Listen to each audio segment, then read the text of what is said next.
Hello and welcome to Let's Go Fright Seeing. I'm Taylor, and it's always spooky season here.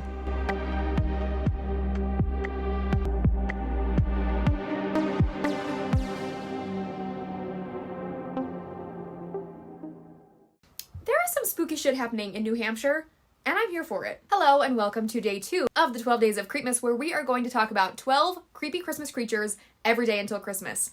On the second day of Christmas, the Yule Lord brought to me the Derry Fairy. So I got this super cool book called The United States of Cryptids by J.W. Ocker, and as I was reading through some of the creatures featured here, one of the cryptids fit perfectly with this spooky Christmas theme, and that is the Derry Fairy.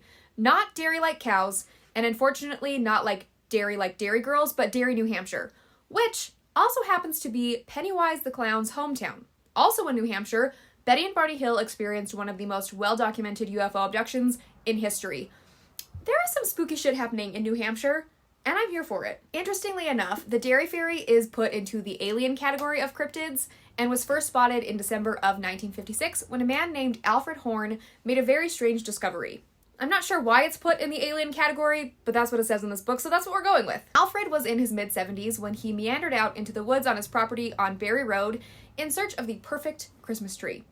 He was very surprised when he ran into something much more interesting than a Christmas tree. Looking up at him from the brush was a 2-foot-tall creature with green, sagging flesh that hung off of its tiny body.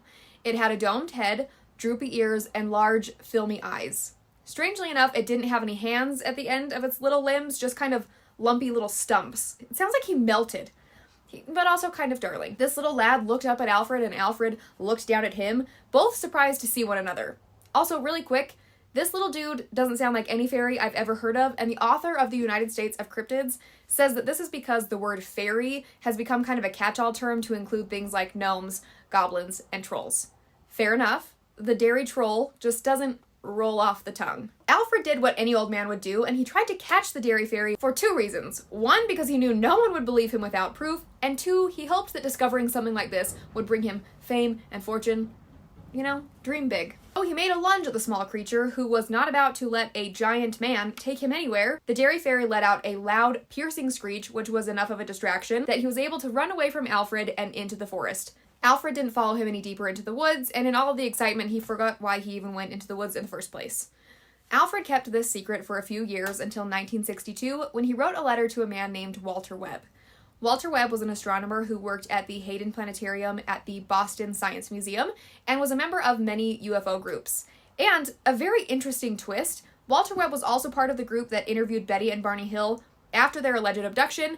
I have a whole episode about that case, by the way, if you want to hear it. It's on my YouTube channel. Anyways, Walter Webb, fascinating person. He did a lot of research with the team that investigated the Dover Demon in Massachusetts, along with the Betty and Barney Hill stuff. So he knows his UFOs and cryptids and things like that, okay? He's an expert in that field. In 1962, Alfred heard Walter on a radio show talking about UFOs and decided to shoot his shot to see if Walter would look into his own extraterrestrial sighting.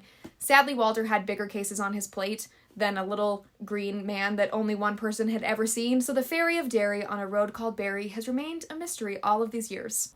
If you're from New Hampshire and you have a weird story, because you guys got a lot of weird stuff going on over there, I want to know everything. Tell me. Tell me your creepy stories. And I will see you tomorrow for day 3 of the 12 Days of Creepmas.